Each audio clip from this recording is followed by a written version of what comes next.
राधे राधे, हरे कृष्णा। आज हम सुनेंगे पुरुषोत्तम मास महात्म कथा अध्याय 18। आइए कथा का शुभारंभ करते हैं। सुदेव ब्राह्मण का पूर्व जन्म रहस्य और पुरुषोत्तम मास की महिमा। निमिषरण की पवित्र भूमि पर ऋषियों की विशाल सभा सजी हुई थी।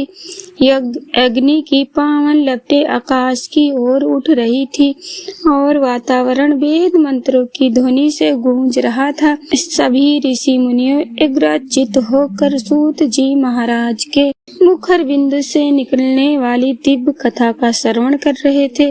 तभी देवर्षि नारद ने विनम्रता पूर्वक हाथ जोड़कर पूछा, हे सूत जी, भगवान विष्णु ने सुदेव ब्राह्मण को क्या उपदेश दिया? वह कौन सा रहस्य था जिसके प्रभाव से मृत बालक पुनः जीवित हो उठा?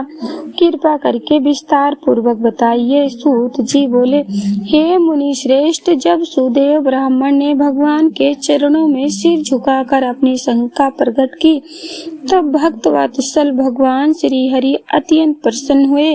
उनके मुखर पर करुणा की मधुर मुस्कान खिल उठी। भगवान ने कहा, हे ब्राह्मण श्रेष्ठ, तुम स्वयं भी नहीं जानते कि तुमने कितना महान पुण्य अर्जित किया है। तुम्हारे पुत्र को जीवन दान देने वाला कोई साधारण कारण नहीं है, बल्कि मेरे प्रिय पुरुषोत्तम मास का अद्भुत प्रभाव है। सुदेव आश्चर्यचकित से भगवान का मुख देखने लगे। भगवान आगे बोले, जब तुम्हारे पुत्र की मृत्यु हुई तब तुम गहरे शोक में डूबे गए थे। उस समय में तुमने लगभग 1 मास तक अन्न का त्याग कर दिया। तुम्हें ज्ञात नहीं था कि यह उपवास पुरुषोत्तम मास का व्रत बन गया है। वर्षा ऋतु होने के कारण तुम दिन में कई बार स्नान करते रहे। वही स्नान इस मास का पुण्यदायक पवित्र स्नान बन गया।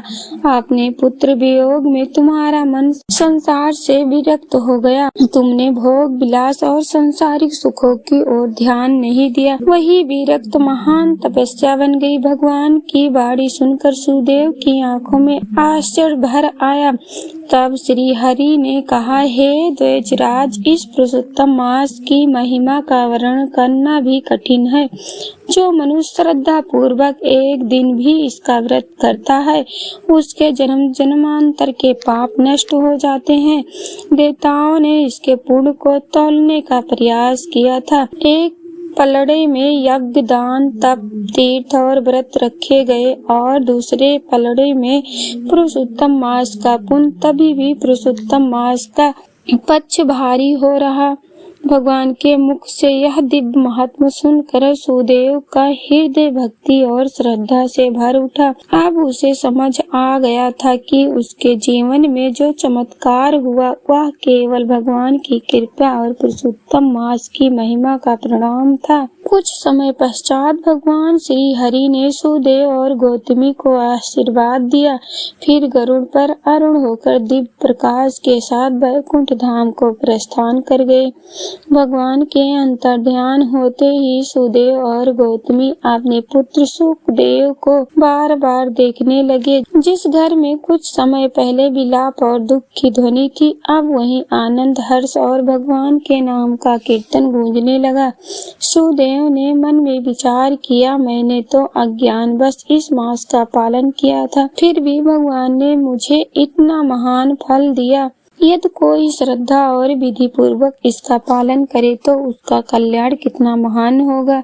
उस दिन से सुदेव का जीवन ही बदल गया। वह प्रत्येक पुरुषोत्तम मास में विधि पूर्वक व्रत करने लगा। प्रातः काल स्नान, भगवान का पूजन, तुलसी सेवा, जप, हवन, दान और सत्संग, यही उसका नित्य नेम बन गया। धीरे धीरे उसके मन में संसार की समस्त कामनाएं समाप्त हो गई। अब वह केवल भगवान की भक्ति में ही सुख अनुभव करता था। समय का चक्र चलता रहा। सुदेव, गौतमी और सुखदेव ने दीर्घ काल तक सुख पूर्वक जीवन व्यतीत किया।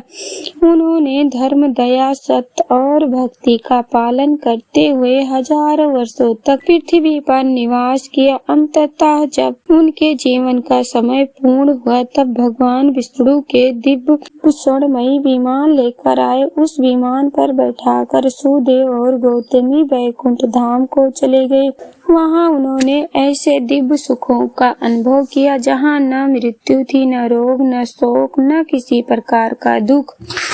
असंख्य वर्षों तक वैकुंठ में निवास करने के पश्चात भगवान की इच्छा से वे पुनः पृथ्वी पर जन्मे। सुदेव ब्राह्मण अगले जन्म में प्रतापी राजा दीन धनुआ बने और गौतमी उनकी धर्मपत्नी गुण सुंदरी के रूप में प्रकट हुई। उनका पुत्र सुखदेव भी पूर्व जन्म के पुण्य संस्कारों से युक्त होकर सुख पक्षी के रूप में जन्मा। उसी सुख पक्षी ने उचित समय पर राजा दीन धनुआ को वैराग का उपदेश देकर उनका कल्याण किया और उन्हें भगवान की भक्ति के मार्ग पर अग्रसर किया। सूत जी ने कथा का उपसंहार करते हुए कहा, हे राजन, यह कोई साधारण कथा नहीं बल्कि आपके ही पूर्व जन्म का इतिहास है। पुरुषोत्तम मास की कृपा से ही आपको यह राज्य और ऐश्वर्य, यह ज्ञान और भगवान की भक्ति प्राप्त हुई है। यह सुनकर राजा दीन धनुआ आश्चर्यचकित रह गए और उनकी आंखों से आनंद और कृतज्ञता के आंसू बहने लगे। सभा में उपस्थित सभी ऋषि मुनियों भी भाव विभोर हो उठे। सभी के मुख से एक स्वर में निकला, धन्य है पुरुषोत्तम मास, धन्य है भगवान पुरुषोत्तम नारायण जो अपने भक्तों पर इतनी असीम कृपा बरसाते हैं। और इस प्रकार पुरुषोत्तम मास की महिमा का यह अद्भुत अध्याय पूर्ण हुआ, जो हमें सिखाता है कि भगवान की कृपा से अनजाने में किया गया पुण्य भी मनुष्य के जीवन और उसके अनेक जन्मों का कल्याण कर सकता है। तो समाप्त हुई आज की कथा यहीं पर, और इसके आगे की कथा सुनेंगे अगली कड़ी में। राधे राधे, हरे कृष्णा।